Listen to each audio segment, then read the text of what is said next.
kasih pemirsa Anda kembali menyaksikan Kominfo Newsroom.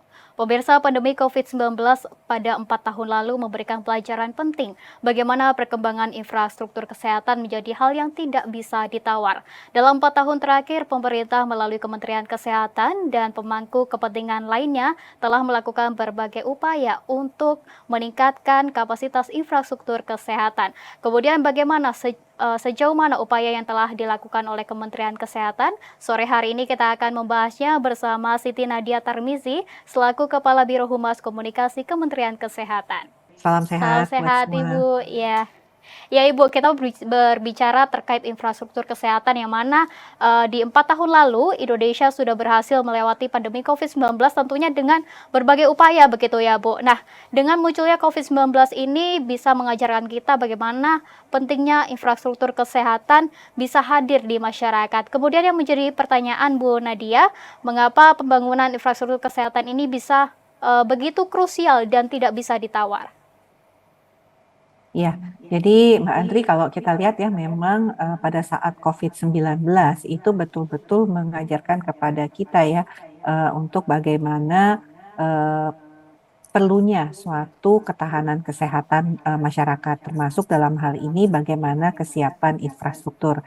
Dan kita tahu bahwa Indonesia ini punya 514 kabupaten kota ya, dan tentunya dengan geografis kepulauan, bahkan kita punya pulau-pulau terpencil dan juga daerah-daerah yang masih cukup jauh terletak di pulau terluar, kemudian daerah-daerah terpencil, dan kemudian daerah-daerah yang tentunya masih memiliki tantangan seperti di daerah perbatasan. Nah, tentunya semua masyarakat Indonesia harus mendapatkan eh, pelayanan kesehatan kan dimanapun mereka berada.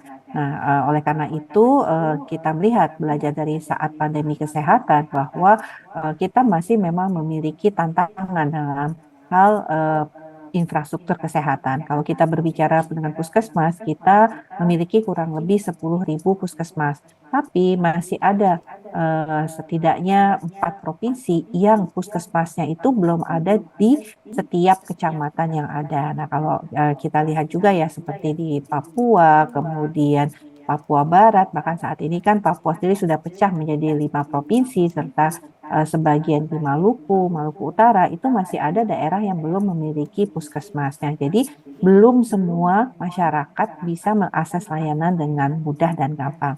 Di sisi lain, terkait dengan rumah sakit, walaupun kita memiliki rumah sakit umum daerah di kabupaten kota, di tingkat provinsi maupun milik pusat, tetapi layanan kesehatan yang bisa dilakukan di masing-masing rumah sakit itu berbeda. Kita tahu misalnya seperti masyarakat di daerah timur itu mereka harus terbang ke rumah sakit umum Wahidin yang ada di Makassar ya untuk bisa mengakses layanan, atau mereka teman-teman kita yang di daerah NTT itu harus terbang ke Surabaya untuk bisa mendapatkan layanan tertentu seperti misalnya operasi jantung ataupun untuk kemoterapi ataupun juga layanan uronefrologi yang lainnya. Nah, inilah yang tentunya menjadi tantangan kita. Ya, Bu Nadia tadi Bu menyinggung terkait ada rumah sakit dan juga puskesmas yang mana hal itu menjadi salah satu infrastruktur kesehatan fisik begitu ya Bu Nadia. Kemudian perkembangan untuk infrastruktur non fisik di Indonesia dalam 4 tahun terakhir bagaimana Ibu? Ya, kita pasca daripada pandemi COVID-19, khususnya mulai dari 2023, kita melakukan suatu kebijakan yang kita sebut sebagai transformasi kesehatan. Nah, transformasi kesehatan ini kita setidaknya ada 6 pilar.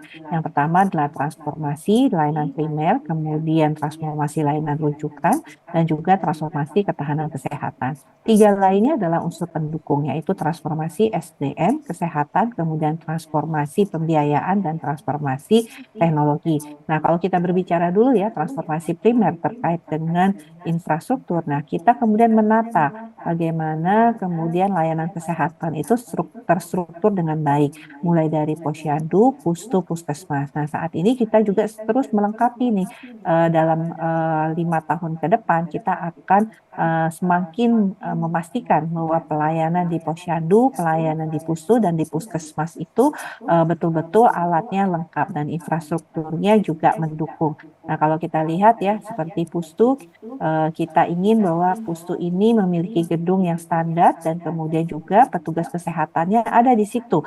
Nah, kadang-kadang kan petugas kesehatan tidak ada ya di sana, Mbak Andri. Nah, ini yang kita lakukan. Kurang lebih kalau kita melihat posyandu yang kita kuatkan itu ada 300.000. Kemarin kita menyediakan suatu alat untuk dalam rangka penanganan stunting yaitu antropometri yang sudah didistribusi kepada 300.000 puskesmas. Kemudian untuk pemeriksaan USG bagi ibu untuk melaksanakan pemeriksaan kehamilan itu dia tidak perlu jauh-jauh ke rumah sakit di kabupaten kota, tapi cukup di puskesmas karena kemudian di puskesmas juga sudah kita distribusikan kurang lebih 10.000 alat USG.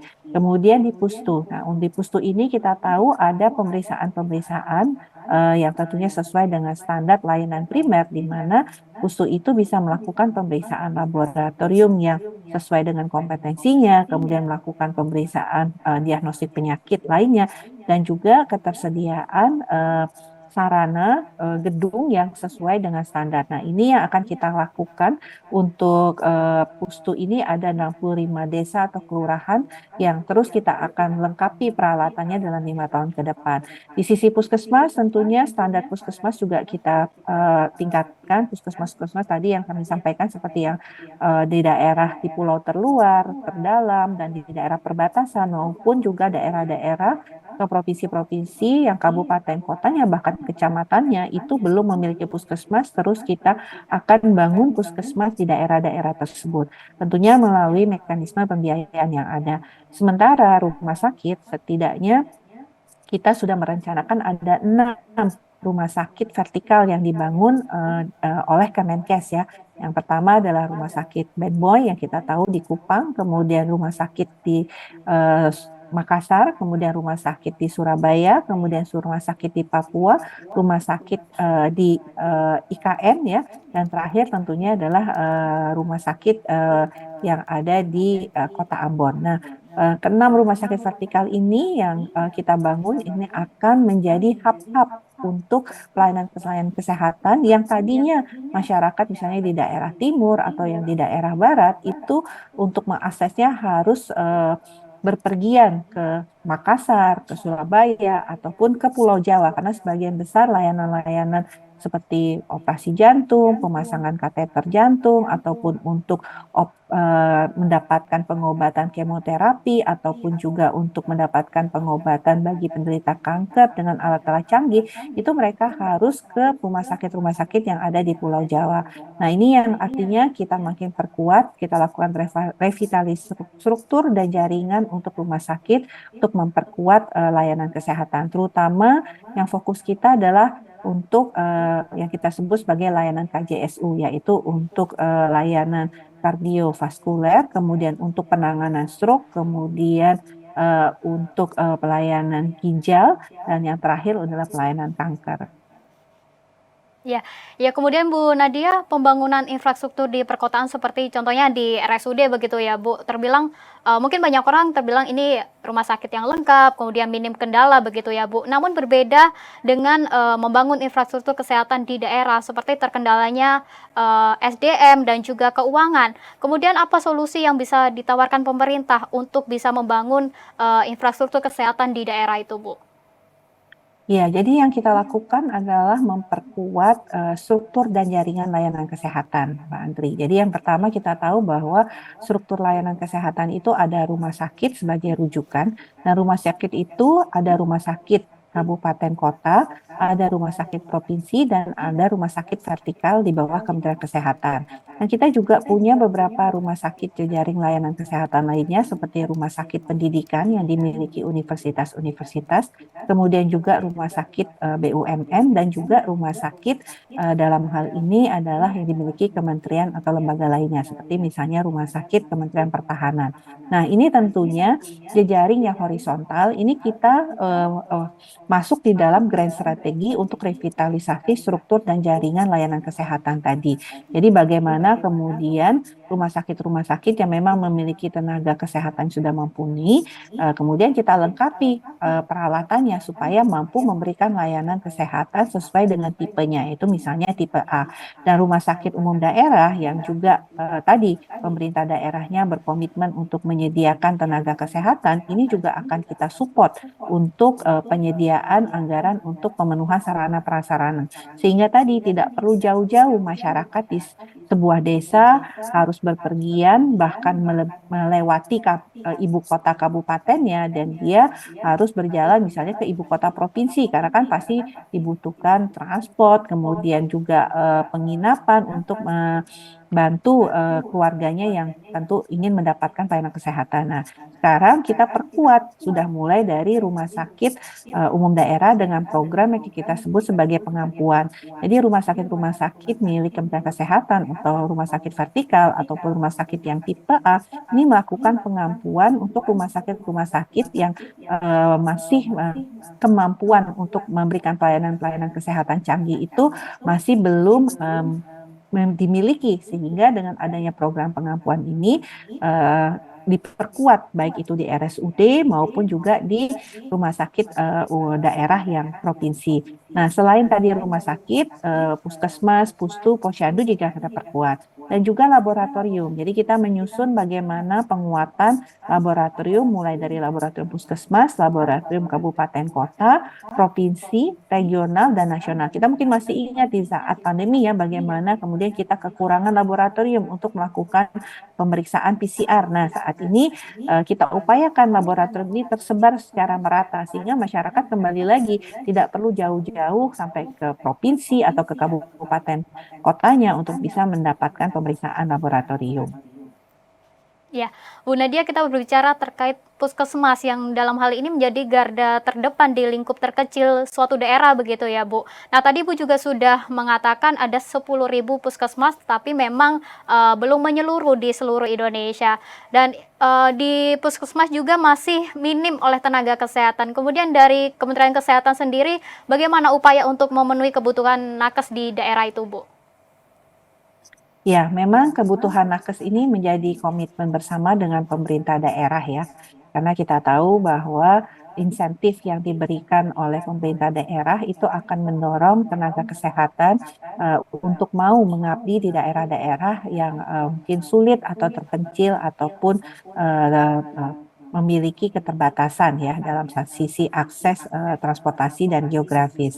Nah, beberapa hal tentunya upaya yang kita lakukan, satu adalah kita berusaha mencukupi dari suplai kebutuhan tenaga kesehatan. Misalnya saja dokter, saat ini kan kita belum mendapatkan rasio 1/1000 penduduk untuk tenaga dokter.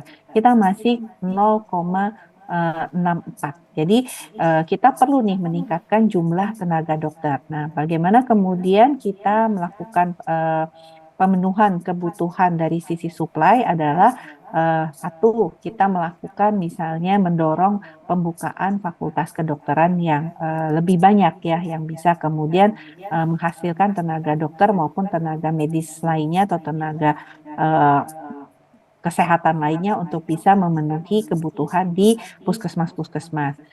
Memang ada 7 ya tenaga kesehatan yang dibutuhkan di puskesmas. Yang kedua adalah yang kita lakukan adalah bagaimana kita bisa mendorong adanya pendidikan yang berbasis dengan hospital atau rumah sakit ya. Jadi pendidikan misalnya dokter spesialis untuk bisa memberikan pelayanan operasi jantung, memberikan pelayanan pengobatan kanker, penanganan untuk ginjal, ataupun untuk penyakit stroke, itu bisa dilakukan lebih cepat untuk pemenuhannya. Karena memang kalau kita lihat dibutuhkan 5-10 tahun lagi baru bisa mencukupi kebutuhan dokter spesialis dengan jumlah tempat pendidikan yang ada atau wahana pendidikannya. Jadi sekarang kita akan menambah suplai daripada tenaga spesialis tadi dengan adanya pendidikan yang berbasis rumah sakit.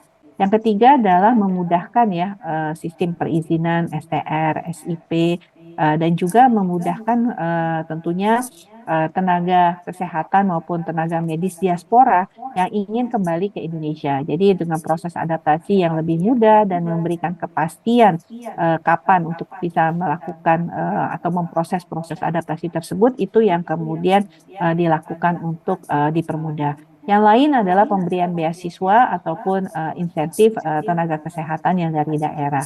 Nah, dengan diharapkan dengan berbagai kebijakan-kebijakan yang ada ini, termasuk juga tadi perlu diketahui bahwa banyak juga tenaga kesehatan yang ditempatkan di daerah, tapi ternyata sarana prasarananya tidak ada.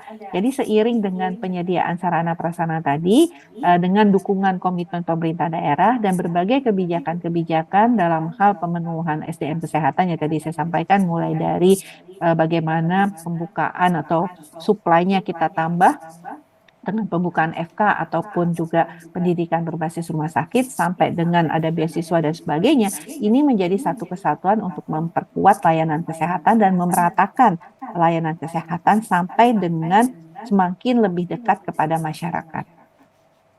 Ya, pendidikan berbasis kesehatan menjadi salah satu upaya untuk pemerataan tenaga kesehatan di berbagai daerah. Begitu ya, Bu Nadia? Betul sekali. Ya, Jadi memang ini yang kita harapkan, bahwa masyarakat yang dari suatu desa itu nggak perlu terlalu jauh untuk mendapatkan layanan kesehatan yang canggih-canggih, cukup di provinsi atau di kabupaten kotanya untuk bisa mendapatkan layanan yang sama seperti yang ada layanan kesehatan di Pulau Jawa. baik. Baik Bu Siti Nadia Tarmizi selaku Kepala Biro Humas Komunikasi Kementerian Kesehatan. Terima kasih Bu Nadia sudah bergabung bersama kami pada malam hari ini. Sama-sama, terima kasih, salam sehat. Salam sehat Ibu.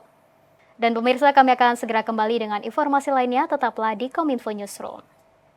Pemirsa, itulah ragam informasi yang kami kemas untuk Anda. Dapatkan berita pilihan lainnya di kanal Kominfo Newsroom atau melalui sosial media JPR TV. Saya Anggria Ratri dan segenap kru yang bertugas pamit undur diri. Selamat sore dan sampai jumpa.